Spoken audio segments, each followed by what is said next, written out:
Hey everybody, Russ W. Oker, Go Hills TV, powered by JBS, bringing more to the table. Time for our post-game press conference here with Coach Dewey and Quinton Perkins joining us tonight. The Warriors come up short, 93-88 against Snow College. But Coach, your opening thoughts, I guess, on how your team performed as a whole tonight.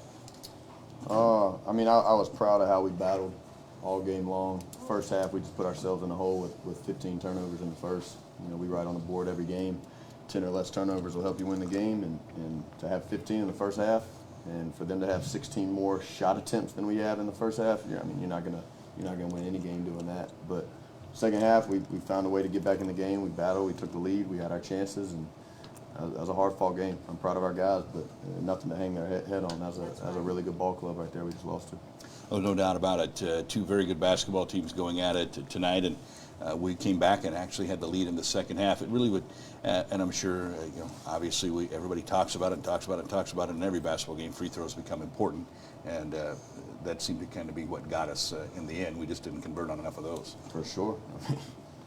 We 21 for 36. Not gonna win many games doing that from the free throw line. We gotta get better. We shoot a lot of free throws in practice. We shoot pressure free throws every single day within the flow of our beginning of practice, and we just missed them tonight. Quinton Perkins had a great night, had some big shots in that second half in the comeback. Quinton, good work out there. Talk a little bit about playing in a game like this, where going in it's going to be a good opponent. That has to be a lot of fun. But that first half obviously didn't go away. But talk about the comeback in the second half and why you think we were able to do that.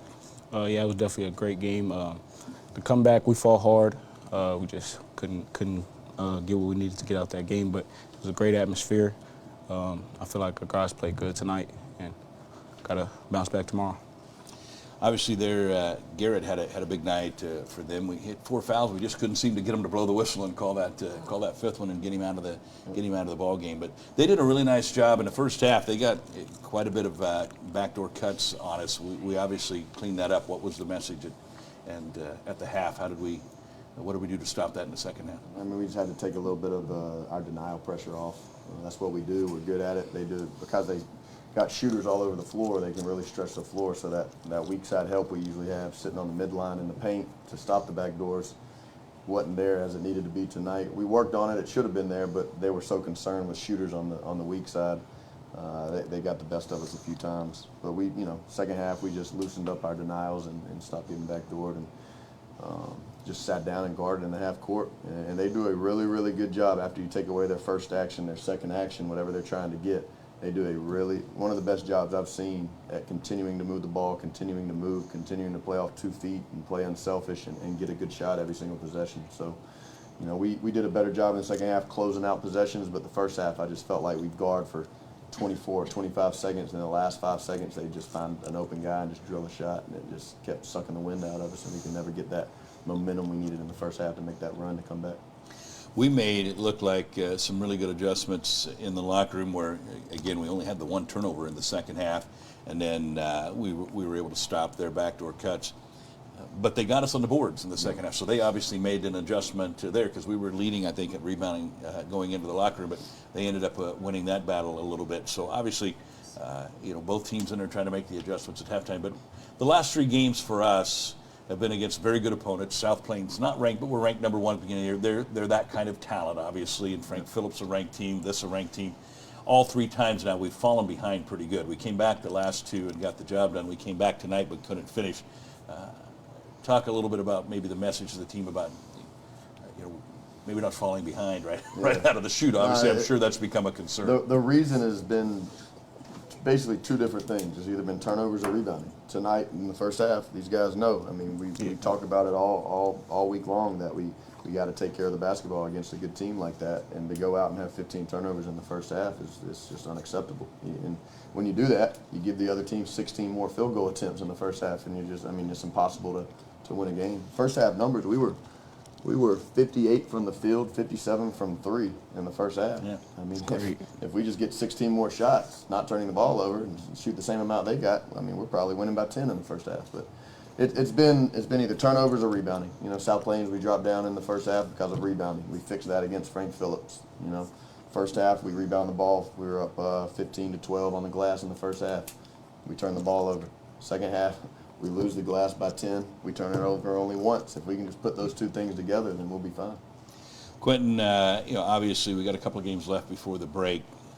Really, really good basketball team. Take us inside as a member of the team. How good do you guys feel like you can be when this is all said and done? Oh, we feel like we could be the #1 team in the country, and that's what we strive to be every day. So we got to bounce back tomorrow and Sunday and get 2 wins. All right, you're going to have Kankakee is always a very formidable opponent. They come in tomorrow night. It's a quick turnaround. Yep. So talk a little bit about how you get your team ready to bounce back and go tomorrow. We just continue to stay the course. We got a kind of a plan of attack. We've had plenty of these back-to-back games. I'm glad it's at 7 o'clock tomorrow and not at 12 o'clock like it was against Frank Phillips. But we'll get our rest tonight, drink a lot of water, stretch in the morning, get some breakfast in our system, and have our shoot around, have our pregame meal, and be ready to go at 7. And then obviously we got another quick turnaround right after that at 1 o'clock on Sunday. So nothing different. We just stay the course. I don't know if I told these guys in the locker room, but I was thinking it. We're a process-oriented group of guys. We're not hanging our hats on the results because we know the work that we put in every single day. And if we just continue to stay the course and put the work in every day and trust the process, everything's going to work out at the end how it's supposed to. All right, take us to that last bit. 5 seconds left. We're down by 3. Obviously, they're probably going to try to foul. How do you combat that? Is there a way to combat that? What was the plan there? It's hard. I mean, that's always a discussion when you're coaching from the couch on TV. Do you foul with 5 seconds to go up 3? And it's a very strategic move, and it seems to work more times than not. I was trying to get Trenton to call the timeout before the foul. We have a set play on a sideline out of bounds to win a game like that we've done many, many times before, and I trusted our guys to make the right play on that. That's what we were trying to do, was get a quick timeout, run our crunch play at the end of a game for a 3. But they did a good job getting their hands in and fouling Trent as soon as they could.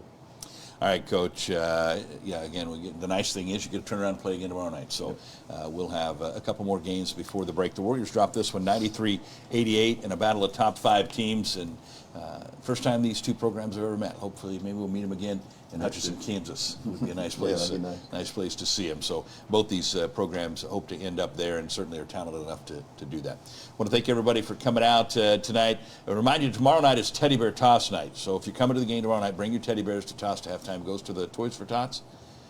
It goes to the kids, and so we want to do that. Let's fill up that court with those teddy bears. It's always a nice holiday tradition that we have here. Big thanks to Quinton, Perkins, and Coach Dewey for joining us. That's going to do it for us tonight from the Hellier Center. For Go Hills TV, powered by JBS, I'm Russ W. Oker. Go Warriors!